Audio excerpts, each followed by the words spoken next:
Cordial saludo. Mi nombre es Diego Alejandro Benavides Muñoz, del curso de Ingeniería de Instrumentación para el programa académico de Ingeniería Electrónica. A continuación vamos a el video explicativo de la práctica uno del componente práctico del curso de instrumentación. Entonces aquí nos dice que vamos a caracterizar unos sensores. Para este caso caracterizamos cuatro sensores. El que tenemos aquí un TMP, un sensor de temperatura. Aquí tenemos un sensor de fuerza que mide en Newton. Aquí tenemos un sensor flexible que mide los grados de inclinación y sus valores en resistencia.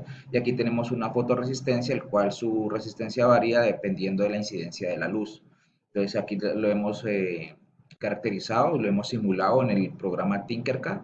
Entonces aquí tenemos los cuatro sensores y, y como nos dicen en el segundo punto, tenemos que caracterizar un sensor y trabajar con él. Para mi caso he seleccionado un sensor flexible, el cual varía la resistencia de acuerdo al grado de inclinación en el que esté posicionado. O sea, dependiendo de cómo él se doble, por decirlo así, él varía su resistencia. Aquí tenemos las imágenes del montaje y tenemos diferentes medidas, digamos a 0 grados nos da una medida de 30 kiloohmios y así sucesivamente va variando sus medidas dependiendo del grado de inclinación. Por ejemplo, a 90 grados tenemos 69.9 kiloohmios y así va variando.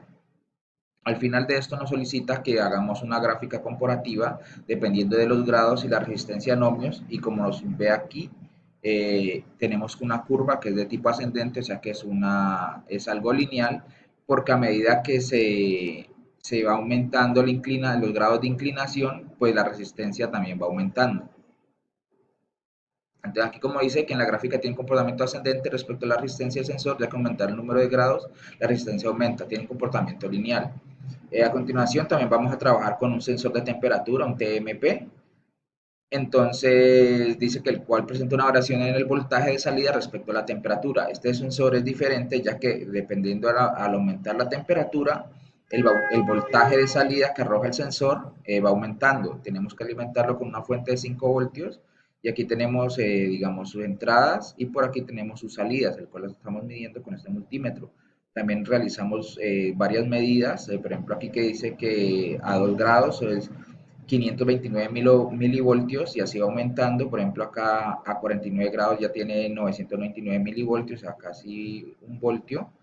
Y aquí va aumentando, aquí ya tiene, digamos, 1.49 y así sucesivamente durante las diferentes medidas. También hacemos una gráfica comparativa y como podemos ver, también tiene un comportamiento ascendente. Quiere decir que a medida que aumenta la temperatura, su voltaje también va aumentando.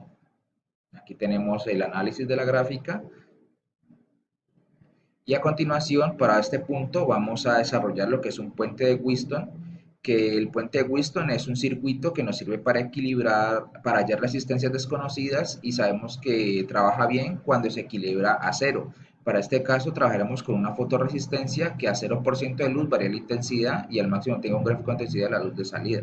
Entonces aquí tenemos unos cálculos matemáticos para hallar la resistencia desconocida. Tenemos que R de X es igual a R3 por R2 sobre R4. Aquí tenemos los valores.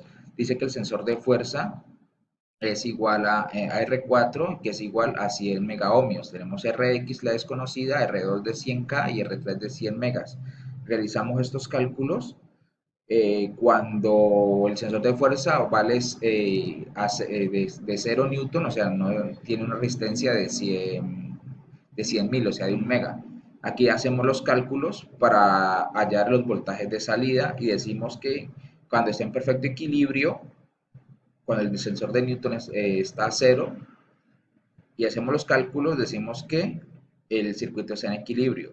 Ahora resolvemos cuando el sensor de fuerza está a su máximo, o sea, 10 newton. Ahí, y su resistencia ya ha variado, que es de 120 ohmios o 1.2K. Realizamos los mismos cálculos y nos dice que a esta fuerza y a esta resistencia, el voltaje de salida del circuito tiene que ser de 0.446. Verificamos los resultados en la simulación. Como podemos observar, aquí tenemos montado nuestro sensor de fuerza a 0 newton, acá también lo tenemos a 0 newton, aquí están las resistencias que hemos calculado y como podemos observar que a 0 newton el voltaje de salida es 0, o sea que aquí el circuito se encuentra perfectamente equilibrado. Acá también nos da la medida del sensor de Newton, este multímetro. Ahora colocamos el sensor de Newton a su máximo y podemos ver que da 4.46, que es igual a 1.20 kiloohmios o 1200 ohmios. Entonces, como se observa, los cálculos matemáticos es igual a lo que nos da en la simulación del programa Tinkercad. Entonces, quiere decir que el circuito está correctamente planteado.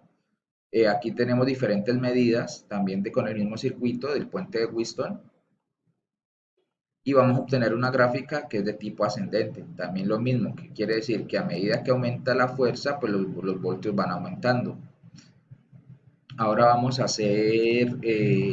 simular el puente de Maxwell, que es un circuito el cual nos sirve para hallar resistencias o capacitancias desconocidas. Entonces aquí tenemos unos componentes que son unos condensadores y también unas resistencias, y vamos a hallar RX, una resistencia desconocida, y un capacitor desconocido, que aquí en este caso es CDX. Planteamos este mismo circuito, realizamos las operaciones matemáticas. Por ejemplo, aquí tenemos que RDX es el mismo que se utiliza en el puente de Wheatstone, y acá CDX con una fórmula que nos da aquí que ya está planteada, que CDX es igual a R3 sobre R2 por el condensador 1. Lo simulamos, como podemos observar, aquí está planteado en Tinkercad. Y, bueno, esto no me apareció aquí la simulación. Bueno, aquí está la simulación, que al aplicar 5 voltios es 0.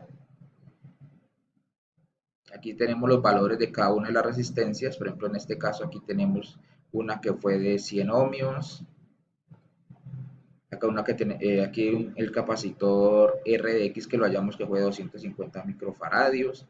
Así fuimos planteando el circuito. Entonces, aquí sí que como se observa el circuito está en equilibrio, ya que la tensión en el punto de medida es 0. Entonces, esta fue la explicación de todos los puntos desarrollados en la práctica 1 del componente práctico del curso de instrumentación. Muchas gracias.